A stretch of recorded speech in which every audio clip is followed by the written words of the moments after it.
Melanie, the Carnivore Queen. I have been MIA for quite some time. My kids were sick, then my husband was sick, and then I was sick. So it's been like, I don't even know. I feel like somebody's been sick for at least 2 months. But we are on the mend, and it just goes to show, I honestly, I had a little bit of a karma slap. I thought, I highly doubt I'll get sick. I mean, I eat really well, and I'm not eating all these processed foods where I would usually be sicker than a dog every winter. And sure enough, I got sick, and I'm still sick. I still have, sinus and congestion and a cough. And now, granted, I'm very fortunate that I am on the road to recovery. I'm feeling much better. But it just goes to show you can eat as perfect as you want and still get sick.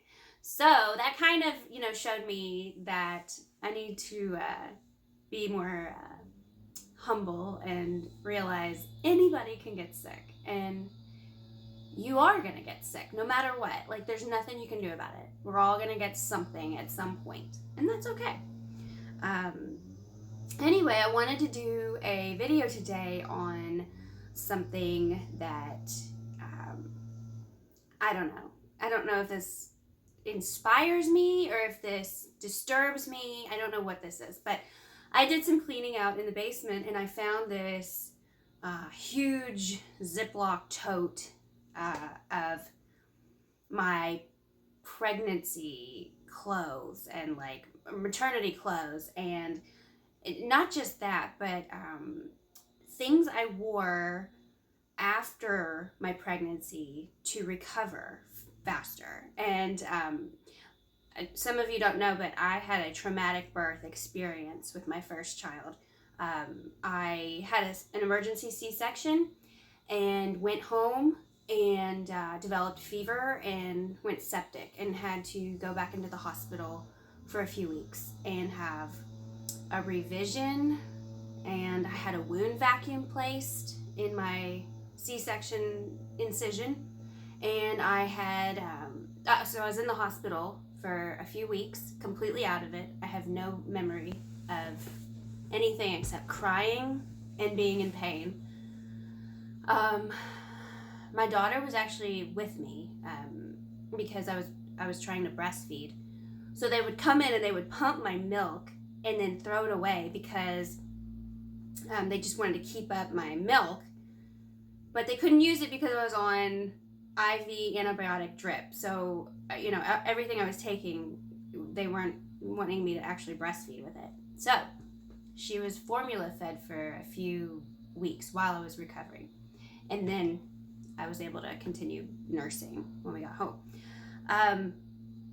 It was a very traumatic experience for me. I never thought I would have another child after that, and I did, and thank God, I had really great people take care of me in the hospital. But, going through this bag of stuff really, I don't know, it just kind of is triggering. So I want to show you just a couple of these things, and then I'll let you guys go. So first of all, I have this horrible, like, back brace thing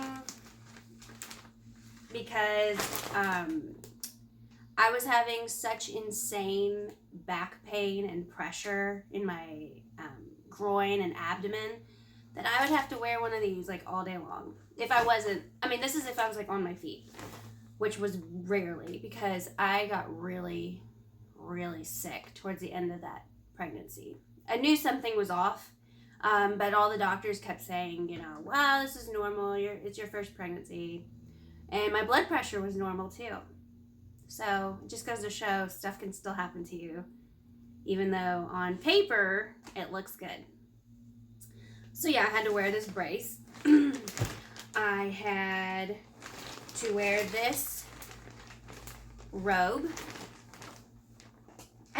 I don't know. I feel so sad like looking at this stuff because it makes me just want to cry. I remember wearing this and You know, it was easy to access my IV and everything through, and access my abdomen for the wound care specialist to come in and treat me. Even though I got to go home, I still had a home health nurse for a couple of months. Yeah, so that was a fun time. Here's something from my last pregnancy. These are my arm braces for carpal tunnel syndrome because I couldn't even hold my baby or write with a pen or feed myself with a fork. This hand was completely numb the last 2 months of the pregnancy, and then all the way about a year after having the baby.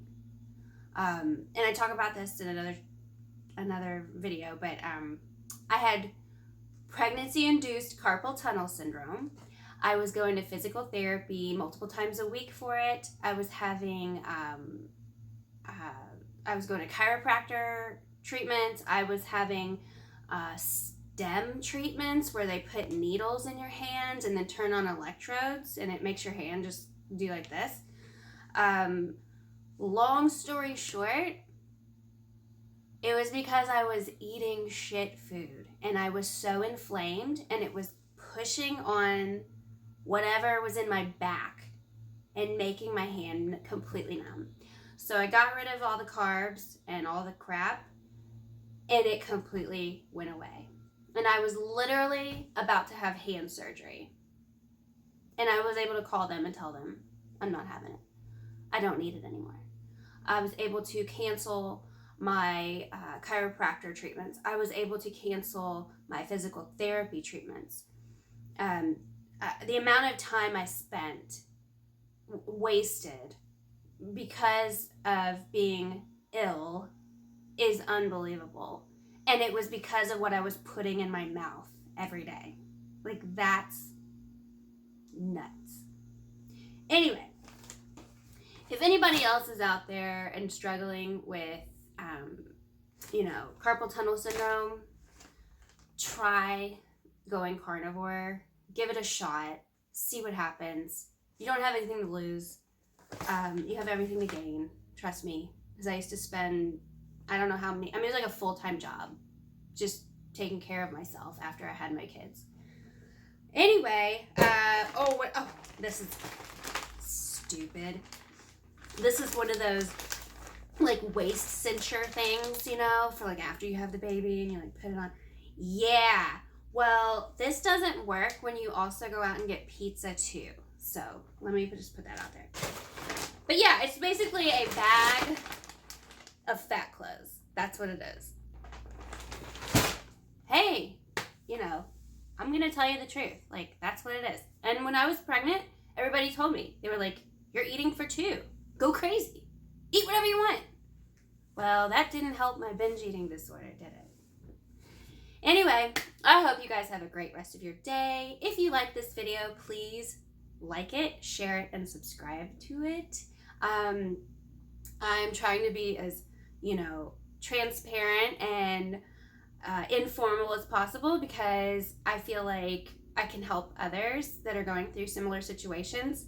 But yeah, just, if you like this video, let me know in the comments some of the things maybe that you went through when you were pregnant or had your baby. And yeah, we'll just keep on going forward. Anyway, remember that a stick of butter a day keeps the doctor away.